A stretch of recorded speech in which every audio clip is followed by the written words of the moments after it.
Bien. Hola, muy buenas a todas y todos los estudiantes del segundo año medio del Liceo Confederación Suiza. Les habla Bruno Pastén, su profesor de Lengua y Literatura. Bien, chiquillas, chiquillos, nosotros estamos en todo lo que es el género narrativo. Bien, ¿qué es el género narrativo? Primero piénsenlo un poquito, un segundito, un par de segundos en sus mentes, en sus cabezas desde la casa y preguntémonos qué es el género narrativo. Bien. Sabemos, ¿cierto? Porque ya lo hemos repasado, que el género narrativo es aquel género literario que nos permite relatar acontecimientos, ¿cierto? Relata acontecimientos. Esto quiere decir que el género narrativo es algo que se encuentra muy propio en nuestra vida cotidiana. Para contar cualquier tipo de anécdota, para hablar cualquier tipo de cosa, tenemos que recurrir a la acción de relatar, de narrar nuestras vivencias, historias de amigos, películas que hemos visto, etcétera. Siempre podemos contar y narrar aquellos sucesos. Bien, estos relatos son creados, ¿cierto? Son relatos ficticios que son creados por un autor. El autor es la persona real, la persona de carne y hueso con nombre y apellido, nacionalidad y residencia, que crea un texto con el fin de contarnos una historia. ¿Y cuáles son los elementos propios del género narrativo? Bueno, primero traten de recordarlo, ustedes deberían saber, ¿cierto? Tenemos la voz ficticia que nos cuenta la historia, que es el narrador. Tenemos a los personajes, que son aquellos entes ficticios que ponen en movimiento la historia y hacen las acciones, generan las acciones dentro de nuestro texto. Luego tenemos el tiempo y los recursos de disposición del tiempo del relato. Y finalmente el espacio. Ya estos son los elementos básicos, estructurales. En las últimas guías que hemos visto nos hemos centrado en la imagen del narrador, ¿cierto? Hay varios tipos de narradores. Y todo esto se puede organizar a través de distintas características que tienen estos distintos tipos de narradores. Por ejemplo, sabemos que el narrador es la voz ficticia, ¿cierto? Que nos cuenta la historia que está escrita en un texto narrativo. Cumple la función de ser un intermediario, ¿cierto? Entre quienes queremos saber de esta historia y el autor, quien la crea. El narrador es el intermediario que puede transmitirnos estos relatos ficticios, que por mucho que estén basados en hechos reales, siguen teniendo un punto de vista subjetivo y por eso se le considera ficción. Bien, primero que todo, tenemos que saber cuál es el rol que cumple el narrador aparte de contarnos la historia, de qué nos sirve, qué aporta o cómo va a influir en cómo recibimos la historia. En primer lugar, debemos recordar cuáles son los tipos de narradores. Tenemos al narrador omnisciente, que está afuera de la historia, que lo sabe todo, que conoce el pasado, el presente y el futuro de todos los personajes, que conoce el inicio y el desenlace de la historia. Este narrador tiene la capacidad de conocer toda la totalidad de los hechos, conocer la totalidad de los pensamientos e intenciones de los personajes, y es lo que quiere decir que tiene acceso tanto a la interioridad del relato como a la parte exterior y objetiva. Bien, ese es el primer tipo de narrador que tenemos. Luego tenemos al narrador protagonista, ¿cierto? Que es el narrador que está dentro de la historia, que narra su propia historia, que nos cuenta desde su propia perspectiva el cómo vive el transcurso de la trama. Luego tenemos al narrador testigo, que no es el personaje principal, pero sí es un personaje dentro de la historia. Es aquel que narra su punto de vista objetivo, puede contar lo que oye, lo que piensa y lo que ve. ¿Bien? Eso es principalmente el narrador testigo. Y finalmente, como cuarto tipo de narrador que vamos a abordar nosotros en la unidad, está el narrador objetivo, que al igual que el narrador omnisciente, está fuera de la historia, pero desconoce las emociones, sentimientos, ideas y pensamientos que puedan poseer los personajes en su interior. Bien, esa es la primera parte que debemos tener muy claro para poder llevar a cabo la actividad que está en la guía, ¿cierto? Que es la lectura de un texto, un cuento de Horacio Quiroga.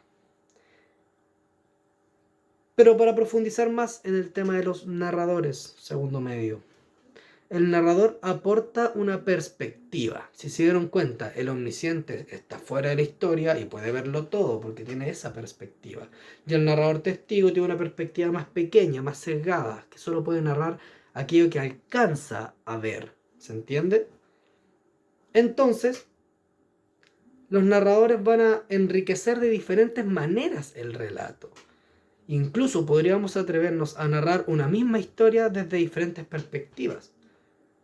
Una historia narrada por el protagonista, la misma historia narrada por su mejor amigo que estuvo en algunas partes, y la misma historia narrada por un narrador Dios que lo sabe todo. Bien, aquí es cuando aparece el concepto de focalización, y la focalización corresponde a la perspectiva que nos ofrece el narrador. Bien, consiste entonces en el ángulo de visión, el foco desde que se narran los hechos. Y según esto, el narrador se va a ver bastante caracterizado a partir de su nivel de participación en la historia y los grados de conocimiento que tenga al respecto. Bien, los puntos de vista o focalizaciones del narrador son los siguientes. Tenemos primero la focalización 0. La focalización 0 es la que le corresponde al narrador omnisciente. Es una narración que se sitúa desde afuera de los acontecimientos, que tiene una visión total de los acontecimientos y un conocimiento profundo y acabado de los personajes. Bien, por ejemplo, para siempre habría de recordar el instante en que hubo de abandonarla. Cada vez que lo recordaba, sentía que su mundo interior se desplomaba y la angustia inundaba su ser. Esta voz está contándonos el cómo se siente, cómo recuerda y lo que siempre le va a ocurrir a este personaje en torno a una historia, ¿cierto? Segundo tipo de focalización que vamos a ver es la focalización interna, que como ya se pueden imaginar, hay que corresponder a la focalización interna. Es una focalización, una perspectiva de un narrador que se encuentra dentro de la historia. Y tenemos varias posibilidades. Puede ser un narrador protagonista, puede ser un narrador testigo, ¿cierto? E incluso podría ser un narrador antagonista, si se contara la versión como de los malos de la película. ¿Bien? Esta focalización se sitúa desde un personaje y adopta, ¿cierto?, el rol que tiene el personaje y el acceso, el grado de conocimiento que puede tener ese personaje a partir de cómo participa en la historia y cómo la vive, desde qué perspectiva la vive. Bien, por ejemplo, y así que la tomé en mis brazos y la besé apasionado, era Helena, mi Helena, por la cual habría luchado 10 años bajo los muros de Troya, y a quien por fin lograba encontrar. Mis padecimientos encontraban al cabo un premio. En este fragmento, este extracto, al parecer de la Odisea o de algún texto griego similar, podemos ver a un protagonista hablando de su propia historia, de lo que él mismo vivió y que ahora por fin está con su amada. Bien, y finalmente tenemos la focalización externa. ¿Qué quiere decir esto? Que el narrador se ubica fuera de los hechos, fuera de los personajes, pero tiene una perspectiva limitada. A él correspondería el narrador objetivo, que hablamos que se diferenciaba del omnisciente, que es focalización 0 omnisciente. Esta sería focalización externa o narrador objetivo, que conoce la historia de principio a fin, pero no conoce la interioridad de los personajes. No conoce lo que sucedió antes de la historia ni lo que sucedió después. hay datos que desconoce, hay perspectivas que no logra abordar. Un narrador objetivo puede reproducir diálogos, puede reproducir hechos, pero no puede mencionar la parte interior que poseen los personajes. Bien. Esto va a afectar directamente a los estilos en los que se produzcan estos relatos, ¿cierto? Pero antes de entrar a eso, vamos a ver cómo se resolvieron las actividades enviadas en las últimas 2 guías. La primera actividad es, ya a partir del conocimiento de lo que son los tipos de narradores y las características que lo componen, es el momento de crear su propio texto, ya que espero que no hayan tenido mayores dificultades, pues las exigencias eran solamente escoger un tipo de narrador, escribir una historia breve que contuviera todos los elementos necesarios para distinguir al narrador que está siendo empleado, y que la extensión mínima era apenas media plana. Bien, me llegaron muy pocas guías respecto a ese trabajo, chiquillas, chiquillos. Me imagino que pueden tener dificultades, pero es muy importante que las mencionen, es muy importante que se comuniquen con el equipo de profesores, con el equipo directivo, con los asistentes de educación, etc. Es muy importante que se comuniquen con el colegio, es muy importante que nosotros los profes sepamos en qué está complicado, si no se puede conectar a internet, si tiene problemas, si está atravesando una situación difícil. Para nosotros poder hacer algo por usted, tenemos que tener conocimiento. Bien. Y la segunda actividad que nos había dejado la guía, la última guía que se envió, es también en base a los narradores, ¿cierto? Pero esta vez respondiendo unas preguntas de comprensión lectora a base de los tipos de narradores. Bien. Se habla de qué tipo de narrador es y los tipos de espacio que se evidencian en el texto.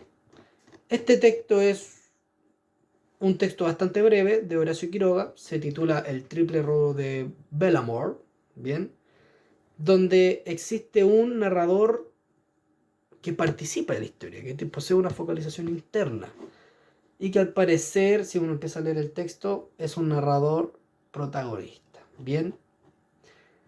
Las preguntas son muy sencillas, se basan en el contenido de la historia, ¿cierto? ¿Cuál es el misterio que se presenta en el cuento? Cómo es que el narrador conoce a los personajes implicados, qué relación tienen. Y se trata de buscar el cómo puede enriquecerse una historia con sus diferentes narradores. Podríamos hacer el ejercicio de tomar un hecho noticioso y narrarlo de manera ficcional de distintos puntos de vista, ¿bien? Pero eso lo iremos abordando más adelante en el año. Bueno, esta es la primera cápsula que tenemos, chiquillos. Está un poquito enredada, un poquito apretada, como que hablamos un poquito de todo. Pero me interesa saber cómo están ustedes, me interesa que nos empecemos a comunicar. Voy a empezar a usar el Classroom muy prontamente para que podamos también comunicarnos desde esa plataforma, que tiene varias posibilidades, que tiene altas posibilidades para poder diversificar un poco el cómo estamos recibiendo la educación remota a distancia. Bien, eso. ¿Qué les quiero adelantar antes de terminar este video? Que es algo muy, muy, muy importante. Que se nos acaba la ausencia, exilio, migración e identidad. Se nos acaba la unidad de narrativa, fue un poquito extendida, ya que hicimos al principio un repaso del año pasado, después lo empezamos a vincular con los contenidos de ahora, y ahora vamos a empezar en un proceso que ya comenzó, ya está en marcha, que es la priorización curricular, chiquillas y chiquillos. Entonces, jóvenes, la priorización curricular busca, debido al contexto, ¿cierto?, nacional que estamos viviendo, la crisis sanitaria del COVID y la cuarentena, busca rescatar aquellos aprendizajes, aquellas habilidades, aquellos objetivos más importantes y que permitan generar una fluida conexión con el próximo año también, ya cuando ustedes pasen de curso. Entonces, ¿qué es lo que vamos a ver ahora a partir del fin de esta unidad? Que ya va a terminar con la última guía que les voy a mandar. ¿De qué se va a tratar la próxima unidad? Es una unidad situada en la ciudadanía. Es una unidad que está enfocada a la función que cumplen los medios masivos de comunicación y cómo la materia de lengua y literatura debería ustedes apoyarlos a saber distinguir entre medios masivos de comunicación que informan, medios masivos de comunicación que desinforman, medios masivos de comunicación que promueven e instalan prejuicios, estereotipos, como en la publicidad o como en las pautas culturales que a veces se ofrecen a través de programas de TV y que no nos damos cuenta. Recuerden que en narrativa aprendimos que una de las formas más eficaces para instalar una idea en el mundo es contando una historia. A veces las teleseries, las películas, las novelas, todos nos transmiten valores, costumbres y posiciones políticas, sociales y éticas que se tienen frente a los temas más comunes del mundo. Es por eso que esta unidad busca hacer un análisis de los recursos de persuasión y que podemos encontrar tanto en los textos informativos como en los textos persuasivos, publicitarios, que de repente quizás no nos informan tanto de un producto, sino que tratan de invocar la necesidad de tenerlo. Bien, eso es lo que se nos viene la unidad de medios masivos de comunicación. Después de esto tendremos una pequeña unidad de género lírico, cortita. Y finalmente podríamos meternos a la unidad de género dramático, donde veríamos todo lo que es el drama, el teatro. Bien, sobre todo el poder y la ambición, probablemente Shakespeare, porque en Shakespeare hay grandes duelos de poder, hay pugnas entre familias, entre clanes, hay personas que escalan en el poder, ¿cierto? Que asesinan a sus primos, a sus tíos, a sus hermanos. Hay de todo en Shakespeare para poder ver el poder y la ambición, ¿ya? Me pasé un poquito, lo siento. Traté de que nos pusiéramos al día más o menos con esta cápsula. Se vienen más y eso, ya vamos a estar comunicándonos. Chiquillas, chiquillos, disculpen la velocidad. Reitero, es muy necesario que si es que usted no ha podido participar de las guías, no ha podido mandar su trabajo, que se comunique, ya sea con su profesor o profesora jefe, o a través directamente conmigo a mi correo, que puede ser profesor.bruno.p@gmail.com o bpasten@corp-lareina.cl, ¿ya? Esos son nuestros dos correitos. Eso, chiquillas, chiquillos, espero que estén muy bien. Mándale un afectuoso saludo. Se están haciendo hartas cosas desde el colegio para poder apoyarles. Si es que necesitan cualquier cosa, no duden en escribir. Y las personas que no han participado, que no son pocas, les invito a participar, a engancharse con la clase, a comprometerse con este proceso de aprendizaje, porque no podemos perder un año, ¿ya? Y si se pierde, pero lo haremos con las botas puestas, ¿ya? No, todo va a estar bien. Ya, chiquillas, chiquillos, que estén muy bien. Un abrazo. Chau.